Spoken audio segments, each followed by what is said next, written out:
भारत चीन के संबंधों में तनाव बढ़ा है।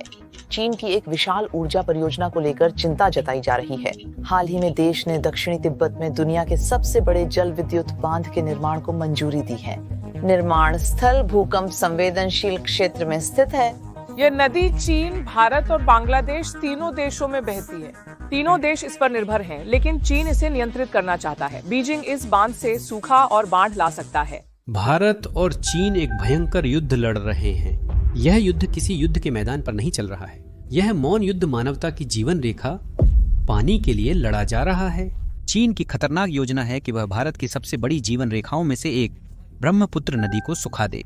चीन ऐसा इंफ्रास्ट्रक्चर बना रहा है जो ब्रह्मपुत्र के प्रवाह को गंभीर रूप से कम कर सकता है। दूसरी ओर भारत भी अपने प्रोजेक्ट्स के साथ जवाब दे रहा है, लेकिन इन कदमों से गंभीर टकराव का खतरा बढ़ रहा है। परंतु पानी दो प्रमुख परमाणु शक्तियों के बीच संघर्ष का कारण कैसे बन रहा है? एक बुद्धिमान व्यक्ति ने कहा था कि भविष्य में पानी के लिए विश्व युद्ध होंगे। दुनिया में यही हो रहा है। यह सब चीन के जल संकट के कारण शुरू हुआ, क्योंकि वहां पानी खत्म हो रहा है। चीन में दुनिया की 20% आबादी रहती है, लेकिन उसके पास केवल 6% ताजा पानी है। चीन की पीली नदी सहित कई नदियां सिकुड़ रही हैं। आधिकारिक आंकड़ों के मुताबिक चीन के 660 में से 400 से ज्यादा शहर पहले ही जल संकट झेल रहे हैं। 1950 के दशक से चीन की लगभग आधी नदियां लुप्त हो गई हैं। उत्तर और दक्षिण के बीच पानी का भारी असंतुलन स्थिति को और खराब करता है। चीन का लगभग 80% पानी दक्षिण में है, परंतु उत्तर, जहां अधिक लोग और फैक्ट्रियां हैं, सूखा है। बीजिंग, तियानजिन, हेबेई के उत्तरी क्षेत्र में, जहां लगभग 13 करोड़ लोग रहते हैं, वहां पानी की उपलब्धता चौंकाने वाली रूप से कम है। प्रति व्यक्ति 184 घन मीटर से भी कम। हेबेई प्रांत में यह सिर्फ 100 घन मीटर से भी कम है। 500 घन मीटर से कम पानी की पूर्ण कमी मानी जाती है। चीन में लगभग 60% शहरों को कुछ मौसमों में पानी की कमी का सामना करना पड़ता है और 100 से ज्यादा शहरों में लगातार पानी की कमी बनी रहती है। इसका मतलब है कि उत्तरी चीन में लाखों लोगों को विश्वसनीय पानी की कमी है, जो सीधे खेती, उद्योग और दैनिक जीवन को प्रभावित करता है। इसके अतिरिक्त क्लाइमेट चेंज से ग्लेशियर सिकुड़ रहे हैं और प्रदूषण ने हालात को बदतर बना दिया है। चीन की तीव्र औद्योगिक वृद्धि ने वहां की अनेक नदियों, झीलों व भूजल को प्रदूषित कर दिया है। 2000 के दशक तक लगभग 70% नदियां और झीलें प्रदूषित हो चुकी थी। चीन की 70% से ज्यादा आबादी जल संकट वाले इलाकों में रहती है, खासकर उत्तर और उत्तर पूर्व में। सरकार ने माना है कि 31 में से 11 प्रांत पहले ही विश्व बैंक के जल संकट मानक से नीचे आ गए हैं। यह प्रति व्यक्ति 1500 घन मीटर है। अगर स्थिति में सुधार नहीं हुआ तो जल की कमी चीन की अर्थव्यवस्था को 2050 तक उसके जीडीपी का 6 से 7% तक धीमा कर सकती है, खासकर खेती और उद्योगों को नुकसान पहुंचाकर। YouTube विवादास्पद विषयों जैसे युद्ध के वीडियो पसंद नहीं करता।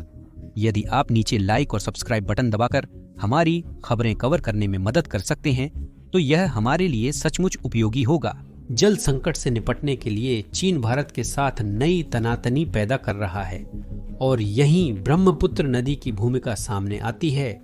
भारत और चीन के बीच तिब्बत से निकलने वाली कई महत्वपूर्ण नदियां साझा होती हैं, जो बाद में बांग्लादेश और पाकिस्तान में प्रवाहित होती हैं। ब्रह्मपुत्र नदी, जिसे तिब्बत में यारलुंग सांगपो कहते हैं, सबसे महत्वपूर्ण नदियों में से एक है। यह नदी दक्षिण पश्चिमी तिब्बत से निकलकर हिमालय होते हुए अरुणाचल प्रदेश और असम से गुजरती है और अंततः बांग्लादेश में प्रवेश करती है। ब्रह्मपुत्र एक बड़ा विवाद का कारण तब बना जब 2020 के अंत में चीन ने भारत की सीमा के पास तिब्बत के मीडोंग काउंटी में एक विशाल जलविद्युत बांध परियोजना की घोषणा की। यह बांध, जो चीन की 14वीं पंचवर्षीय योजना का हिस्सा है, दुनिया का सबसे बड़ा बांध होने की उम्मीद है, यहाँ तक कि थ्री गॉर्जेस डैम से भी बड़ा। चीन का कहना है कि यह बांध 60 गीगावाट तक स्वच्छ ऊर्जा पैदा करेगा और देश के 2060 तक कार्बन न्यूट्रल बनने के लक्ष्य को समर्थन देगा। लेकिन ये कारण सिर्फ एक मुखौटा है। चीन के इस बांध के पीछे एक और ज्यादा खतरनाक मकसद है, जिसे भारत एक बड़ी चिंता के रूप में देखता है। इस बांध के कुछ प्रमुख पर्यावरणीय जोखिम हैं, जैसे कि पानी के प्रवाह में बदलाव, तलछट स्तर प्रभावित होना और नीचे के पारिस्थितिकी तंत्र का विघटन। परंतु इसमें एक रणनीतिक पक्ष भी है। नदी पर नियंत्रण से चीन को भारत पर दबाव डालने का अवसर मिलता है। विशेषज्ञों के अनुसार चीन सूखे में पानी रोककर नदी प्रवाह कम कर सकता है या संवेदनशील समय में अचानक पानी छोड़कर बाढ़ ला सकता है। चीन के पास ब्रह्मपुत्र नदी के ऊपरी हिस्से पर नियंत्रण होने से वह भारत में बाढ़ ला सकता है या पानी रोक सकता है, जो पानी को हथियार की तरह इस्तेमाल करने जैसा हो सकता है। भारत ने इस मामले को गंभीरता से लिया है। जनवरी 2205 में भारत के विदेश मंत्रालय ने चीन से अपनी चिंताएं साझा करने और अपने हितों की रक्षा का वादा करने की बात कही। भारत को चिंता है कि चीन के साथ जल साझाकरण संधि न होने के कारण उसे भविष्य की चीनी परियोजनाओं की जानकारी नहीं मिल पाएगी। 2017 के डोकलाम गतिरोध के दौरान चीन ने अचानक भारत को ब्रह्मपुत्र पर हाइड्रोलॉजिकल डेटा देना बंद कर दिया था, जो एक स्पष्ट उदाहरण था। उसी साल असम में भयंकर बाढ़ आई थी। कई भारतीयों ने इसे चीन द्वारा तनाव के समय पानी को राजनीतिक हथियार के रूप में इस्तेमाल करने की तैयारी के प्रमाण के रूप में देखा। सभी ने सोचा भारत के पास इसका उत्तर नहीं है, पर भारत गुपचुप चीन के जल हथियार के विरुद्ध अपनी सुरक्षा तैयार कर रहा था। 2021 में भारत ने अरुणाचल प्रदेश में सियांग अपर बेसिन मल्टीपर्पज प्रोजेक्ट की घोषणा की, एक विशाल बांध योजना जो चीन की चालों का मुकाबला करने के लिए बनाई गई है। इस परियोजना से 11,000 मेगावाट बिजली उत्पादन और 9 अरब घन मीटर पानी के भंडारण की उम्मीद है। भारतीय अधिकारियों का मानना है कि यह बांध जल प्रवाह को नियंत्रित करने में मदद कर सकता है। जब चीन पानी की आपूर्ति कम करता है तो पानी रोक सकता है और सूखे समय में उसे छोड़ सकता है। यह चीन द्वारा अचानक बड़ी मात्रा में पानी छोड़ने पर एक बफर का काम करेगा। रणनीतिक तौर पर यह एक स्पष्ट संदेश देता है। भारत चीन को बिना विरोध के नदी पर नियंत्रण नहीं करने देगा। विशेषज्ञों ने चेताया है कि भूकंप संभावित हिमालयी क्षेत्र में 2 मेगा डैम का निर्माण निचले इलाकों में रहने वाले लाखों लोगों के लिए खतरनाक हो सकता है। अरुणाचल प्रदेश, असम और बांग्लादेश को डैम से होने वाली बाढ़ या डैम फेल होने जैसे गंभीर खतरों का सामना करना पड़ सकता है। चीन को तिब्बत में ब्रह्मपुत्र नदी के पहले 12625 किमी या 16.09 किलोमीटर के हिस्से पर नियंत्रण से भौगोलिक लाभ मिलता है। चीनी हिस्से से आने वाले पानी की मात्रा पर निरंतर विवाद चल रहा है। भारतीय अनुमानों के अनुसार ब्रह्मपुत्र के 60-70% जल भारत में ही उत्पन्न होता है और शेष तिब्बत से आता है। केंद्रीय जल आयोग के अनुसार इस नदी का लगभग 40% पानी तिब्बत में उत्पन्न होता है। चीन का दावा है कि मात्र 14% पानी उसकी ओर से आता है, परंतु कई विशेषज्ञ इस आंकड़े पर सवाल उठाते हैं। मानसून में भारत भूटानी सहायक नदियां अधिकांश पानी देती हैं, जबकि तिब्बती क्षेत्र सर्दी और वसंत के सूखे समय में महत्वपूर्ण जल प्रदान करता है। यह पहाड़ों से भारी गाद लाता है, जो नीचे के क्षेत्रों में खेती के लिए अत्यंत आवश्यक है। भले ही चीन नदी को पूरी तरह नहीं रोक सकता, पर उसकी ऊपरी धारा पर गतिविधियां अहम हैं। चीन ब्रह्मपुत्र नदी के ऊपरी हिस्सों पर तेजी से बांध बना रहा है। बीजिंग का कहना है कि ये परियोजनाएं घरेलू स्तर पर नवीकरणीय ऊर्जा को बढ़ावा देने के लिए हैं, पर भारत इन्हें एक गंभीर सुरक्षा चिंता मानता है। पहली बड़ी परियोजना झांगमू डैम है, जो 2015 में पूरी हुई थी। यह कंक्रीट ग्रेविटी डैम 116 मीटर ऊंचा है और इसकी सक्रिय भंडारण क्षमता लगभग 86.6 मिलियन घन मीटर है, जो अपेक्षाकृत छोटी है। इस विशाल बांध में 6 टरबाइन लगे हैं, जो प्रतिवर्ष लगभग 2.5 अरब किलोवाट घंटे विद्युत उत्पन्न करते हैं। झांगमू को खास बनाता है इसकी ऊंचाई पर स्थित होना। हिमालय में लगभग 3300 मीटर की ऊंचाई पर यह दुनिया के सबसे ऊंचे जल विद्युत स्टेशनों में से एक है। झांगमू ने ब्रह्मपुत्र पर चीन की कैस्केड डैम रणनीति की शुरुआत को इंगित किया, जो अत्यंत महत्वपूर्ण है।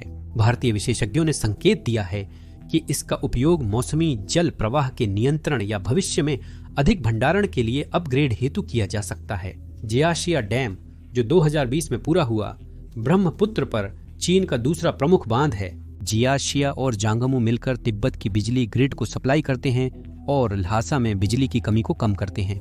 ये दोनों बांध एक दूसरे के नजदीक हैं, जिससे इन्हें एक साथ चलाना और नदी के बहाव को बेहतर तरीके से नियंत्रित करना संभव होता है। चीनी मीडिया का दावा है कि ये परियोजनाएं केवल बिजली और बाढ़ नियंत्रण के लिए हैं, लेकिन भारत इनके दोहरे उपयोग की आशंका को लेकर चौकन्ना है। डागू और शिएसू बांध भी हैं, जिनकी घोषणा जियाजिया के साथ 2013 में हुई थी। अगर दोनों पूरे हो जाते हैं तो वे ब्रह्मपुत्र के तिब्बती हिस्से पर 4 प्रमुख बांधों झांगमू, जियाजिया, डागू और शिएसू की एक श्रृंखला बना देंगे।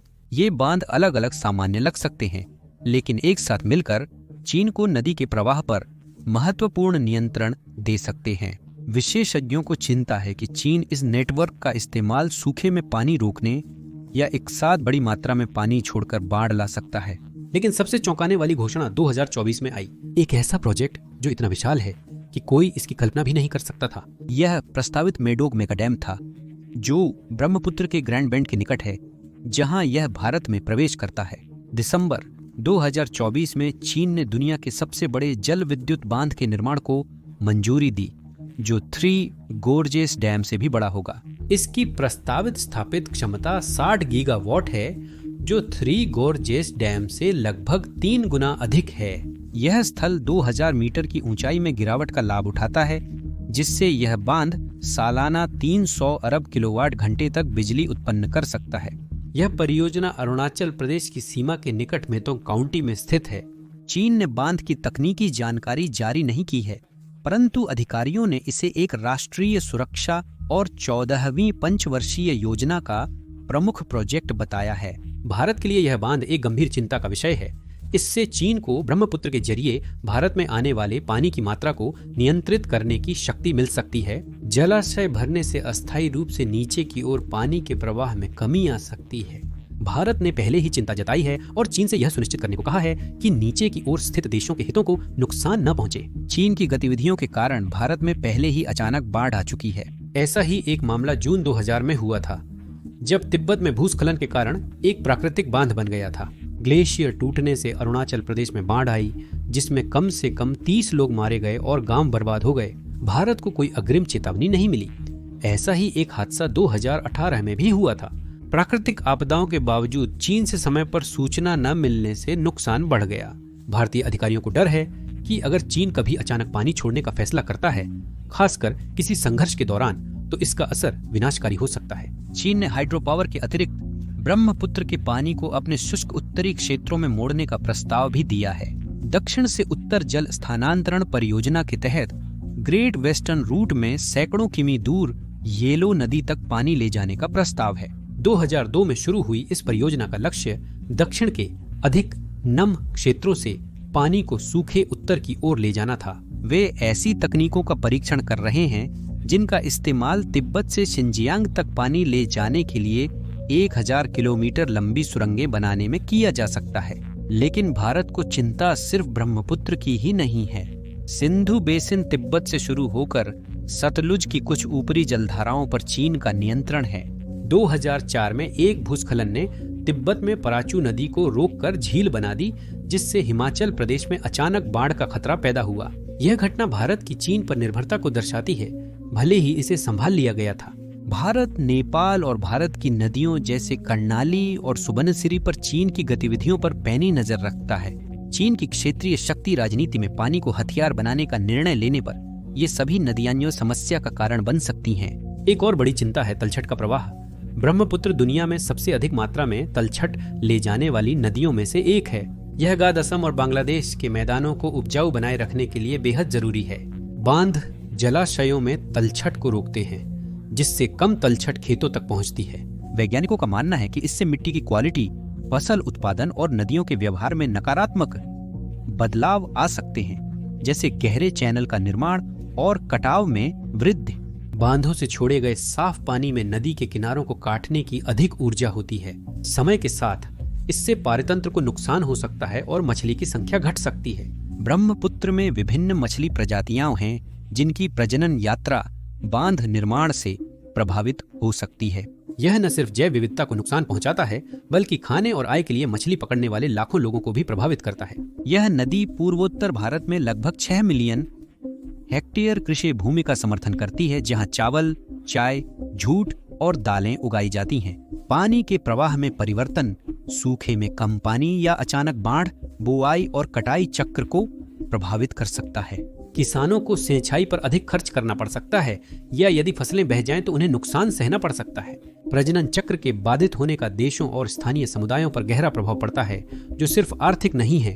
अरुणाचल में ब्रह्मपुत्र, जिसे सियांग या दिहांग कहा जाता है, गहरी सांस्कृतिक महत्व रखती है। आदि जनजातियां और असमिया लोग इस नदी को पवित्र मानते हैं। चीन को जल सुरक्षा के मामले में सबसे अधिक चिंता डाउनस्ट्रीम होने से होती है। उसे इस बात की फिक्र रहती है कि ऊपर के देश उसकी जल आपूर्ति को प्रभावित कर सकते हैं। ब्रह्मपुत्र नदी के मामले में हालात बिल्कुल उलट हैं। चीन की प्रगति जारी है, लेकिन उसे भारत के नियंत्रण की चिंता है। इसका एक प्रमुख कारण क्षेत्रीय है। चीन का अरुणाचल प्रदेश पर दावा केवल ऐतिहासिक या सांस्कृतिक नहीं है। यह ब्रह्मपुत्र के मध्य भाग पर नियंत्रण सुनिश्चित करने से गहराई से जुड़ा है। अरुणाचल प्रदेश, जो पूर्वोत्तर भारत का राज्य है, भारत चीन सीमा विवाद के केंद्र में एक महत्वपूर्ण भूमिका निभाता है। चीन इसे दक्षिण तिब्बत कहता है और इसे अपना हिस्सा मानता है, हालांकि यह दशकों से भारतीय प्रशासन के अधीन है। चीन अक्सर अपने दावों को सही ठहराने के लिए ऐतिहासिक और सांस्कृतिक संबंधों जैसे तिब्बती विरासत और तवांग मठ का हवाला देता है, लेकिन इसके पीछे एक और भी बड़ा रणनीतिक कारण है। अरुणाचल प्रदेश वहां स्थित है जहां ब्रह्मपुत्र तिब्बत से निकलकर भारत में प्रवेश करती है। यह क्षेत्र पूर्वी हिमालय में प्रमुख सहायक नदियों और महत्वपूर्ण जलग्रहण क्षेत्रों को शामिल करता है। अरुणाचल पर नियंत्रण का अर्थ है कि चीन भारत के अधिकार वाले महत्वपूर्ण जल स्रोतों पर भी नियंत्रण कर सकता है। ब्रह्मपुत्र लगभग 1100 किलोमीटर या 684 मील तक अरुणाचल और असम से होकर बहती है। नदी के कुल जल ग्रहण क्षेत्र का करीब 1/3 भाग भारत में स्थित है। मुख्य बात यह है कि नदी का अधिकांश जल, विशेषकर मानसून में, अरुणाचल और असम की वर्षा से प्राप्त होता है। एक शोध में पाया गया कि ब्रह्मपुत्र नदी का केवल 20% जल, जहां यह बांग्लादेश प्रवेश करती है, चीन से आता है। इसका मतलब है कि नदी का अधिकांश प्रवाह वास्तव में अरुणाचल की घाटियों में बनता है। यदि चीन कभी अरुणाचल पर नियंत्रण कर लेता है तो वह ब्रह्मपुत्र नदी के प्रवाह को नियंत्रित या मोड़ सकता है, हालांकि इसके लिए विशाल बुनियादी ढांचे की जरूरत होगी।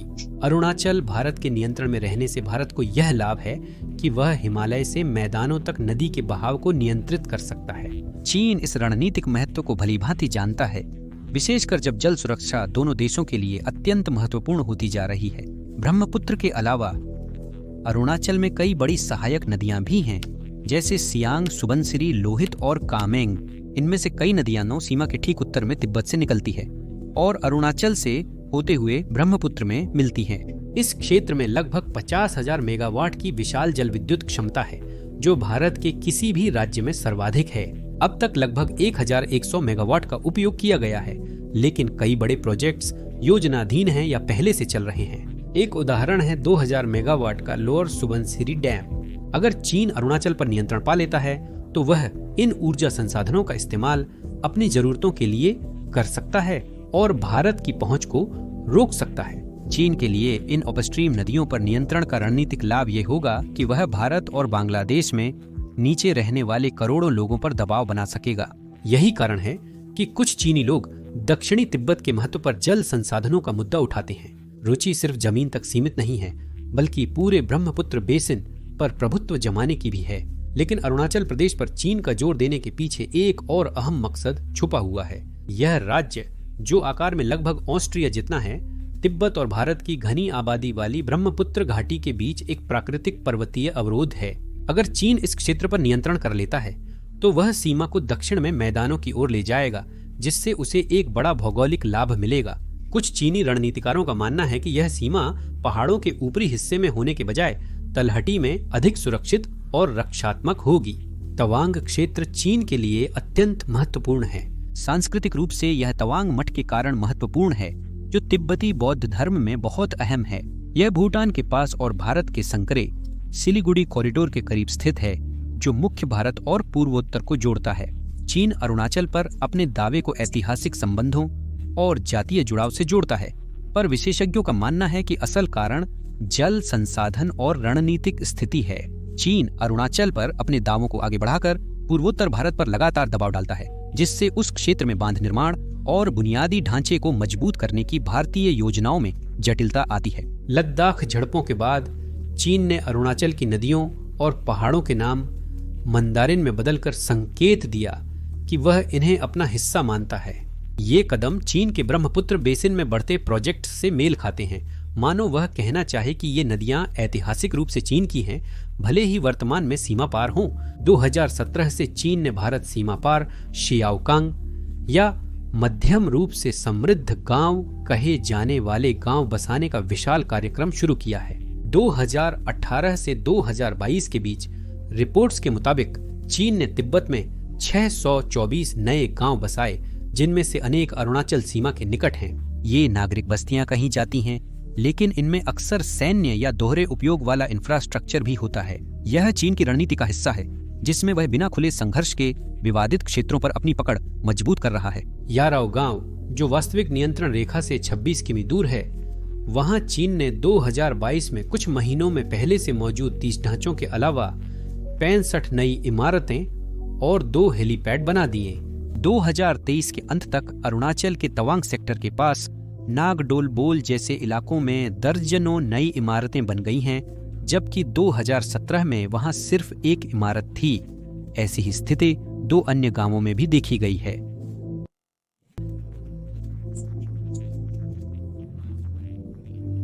ये विकास चीन के 2021 के भूमि सीमा कानून के अनुरूप हैं, जो सीमा क्षेत्रों में नागरिक बुनियादी ढांचे के निर्माण और वहां उन लोगों को बसाने को प्रोत्साहित करता है जो एक जन रक्षा बल के रूप में इन क्षेत्रों की रक्षा करेंगे। इस रणनीति को सैन्य नागरिक संलयन कहा जाता है, जिसमें सैन्य बल की सुरक्षा में दूर दराज के इलाकों में नागरिकों को बसाया जाता है।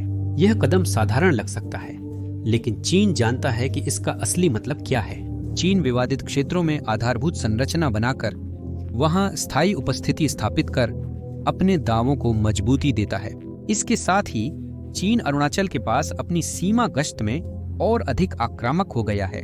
भारतीय अधिकारियों के अनुसार भारत और चीन की वास्तविक सीमा को लेकर भिन्न राय होने के कारण PLA द्वारा लगातार उल्लंघन किए जाते हैं। दिसंबर 2002 में करीब 300 चीनी सैनिक कील वाले डंडों से लैस होकर तवांग के यांगत्से क्षेत्र में भारतीय सैनिकों से भिड़ गए थे। यह झड़प, जो 15,000 फीट की ऊंचाई पर हुई, दोनों पक्षों के दर्जनों सैनिकों को घायल कर 1960 के युद्ध के बाद पूर्वी सेक्टर की सबसे गंभीर झड़प बन गई। भारत और चीन के बीच 2016, 2021 और 2022 में आमने सामने की झड़पें हुई हैं, जब चीन भारत की सीमाओं की जांच करता है। ये कार्रवाइयां सलामी स्लाइसिंग रणनीति का हिस्सा हैं, जिसमें छोटे और बार बार किए गए कदमों से धीरे धीरे जमीन पर स्थिति चीन के पक्ष में बदल जाती है। यहाँ तक कि ऐसा लगता है कि चीन युद्ध की तैयारी कर रहा है। लेकिन मैं ऐसा क्यों कह रहा हूँ? चीन ने भारतीय सीमा के पास एक पहाड़ी पर सतह से हवा में मार करने वाली मिसाइल बेस बनाया है, जिससे वह भारतीय हवाई क्षेत्र की निगरानी और संभवतः नियंत्रण कर सकता है। जून 2021 में चीन ने ल्हासा न्यांगची हाई स्पीड रेल लाइन शुरू की, जिससे तेज ट्रेनें अरुणाचल सीमा के नजदीक पहुंच गईं। ब्रह्मपुत्र नदी के पार एक टर्मिनल स्टेशन न्यांगची हवाई अड्डे से सड़क मार्ग द्वारा सीधे जुड़ा है। चीन ने 2021 में अरुणाचल सीमा पर न्यांगची मेडोंग के बीच नया हाईवे और सुरंग प्रणाली बनाई। इससे यात्रा का समय 8 घंटे और दूरी 346.01 किलोमीटर से घटकर लगभग 180 किलोमीटर हुई। मेडोंग, जो पहले दुर्गम था, अब PLA के लॉजिस्टिक हब से साल भर सुलभ हो गया है। चीन की वेस्टर्न थिएटर कमांड ने अपने सैनिकों को पहाड़ी युद्ध के लिए पुनर्गठित किया है। तिब्बत में उसने 52nd और 53rd जैसी हल्की ब्रिगेड तैनात की है, जो एयर मोबाइल यूनिट्स और माउंटेन आर्टिलरी से लैस हैं। चीन ने तिब्बत में G-20 हेलीकॉप्टर, PCL-181 आर्टिलरी और HQ-17 एयर डिफेंस जैसे आधुनिक सैन्य उपकरण तैनात किए हैं। लेकिन चीन का मुकाबला करने के लिए भारत क्या कर रहा है? भारत इस बात से अवगत है और उसने क्षेत्र में अपनी सैन्य ताकत को बढ़ाना शुरू कर दिया है। चिटलांग स्थित ईस्टर्न कमांड इस क्षेत्र में सेना अभियानों का नेतृत्व करता है। आक्रामक क्षमताओं को मजबूत करने के लिए भारत ने एक नई फॉर्मेशन 17वीं माउंटेन स्ट्राइक कोर बनाई। हालांकि फंडिंग के कारण इसमें देरी हुई। यह कोर अब आंशिक रूप से सक्रिय है, जिसमें 2 माउंटेन डिवीजन जरूरत पड़ने पर हमला करने के लिए तैयार हैं। वायुसेना के पास भी अग्रिम तैनात संपत्तियां हैं। तेजपुर के अलावा ब्रह्मोस मिसाइलों से लैस Su-30 MKI अब इस क्षेत्र में तैनात हैं। 2022 से राफेल लड़ाकू विमान पश्चिम बंगाल के हासीमारा बेस से पूर्वी सेक्टर में मिशन उड़ान भर रहे हैं। परिणाम स्वरूप दोनों देशों ने लाइन ऑफ एक्चुअल कंट्रोल के पूर्वी क्षेत्र में लगभग 50,000 से 60,000 सैनिक तैनात किए हैं। सैनिकों को हल्के टैंक, इन्फेंट्री कॉम्बैट व्हीकल और तोपखाने का समर्थन मिला है, जो प्रमुख घाटियों में तैनात हैं। चीन अरुणाचल प्रदेश पर अपनी गतिविधियां तेज कर रहा है और मजबूत दावे कर रहा है। भारत ने इसका जवाब क्षेत्र को सुरक्षित रखने के लिए एक तीव्र, स्मार्ट और बहुस्तरीय रणनीति के साथ दिया है। पूर्वी सेक्टर, जिसमें अरुणाचल शामिल है, में सैन्य मौजूदगी को मजबूत करना एक बड़ा कदम रहा है। हाल के वर्षों में भारत ने सैनिक संख्या बढ़ाई है, नए सैन्य ठिकाने स्थापित किए हैं और किसी भी परिस्थिति का सामना करने के लिए उन्नत उपकरण लाए हैं। सैन्य प्रयासों के साथ साथ भारत इस क्षेत्र में बुनियादी ढांचे के निर्माण पर भी काफी ध्यान दे रहा है। चीन की बराबरी के लक्ष्य से सीमा क्षेत्रों में सड़कों, पुलों, सुरंगों और हवाई पट्टियों का तेजी से विकास कर संपर्क और आवाजाही बढ़ाई जा रही है। यह सेना और स्थानीय समुदायों की मदद करता है और क्षेत्र में आर्थिक विकास लाता है। राजनयिक मोर्चे पर भारत चीन के साथ आधिकारिक वार्ताओं के जरिए संवाद जारी रखता है, साथ ही व्यापक समर्थन सुनिश्चित करने के लिए अन्य वैश्विक साझेदारों के साथ संबंध भी मजबूत करता है। भारत की दीर्घकालिक रणनीति में आपात स्थितियों के लिए योजना बनाना और संयुक्त अभियान शामिल हैं, ताकि किसी भी चुनौती का सामना किया जा सके। संक्षेप में, भारत अरुणाचल प्रदेश की सुरक्षा और उसे देश का अभिन्न हिस्सा बनाए रखने के लिए सैन्य, आर्थिक और राजनयिक रूप से मजबूत रुख अपना रहा है। यह संघर्ष कहाँ जाएगा, यह समय ही बताएगा। धन्यवाद।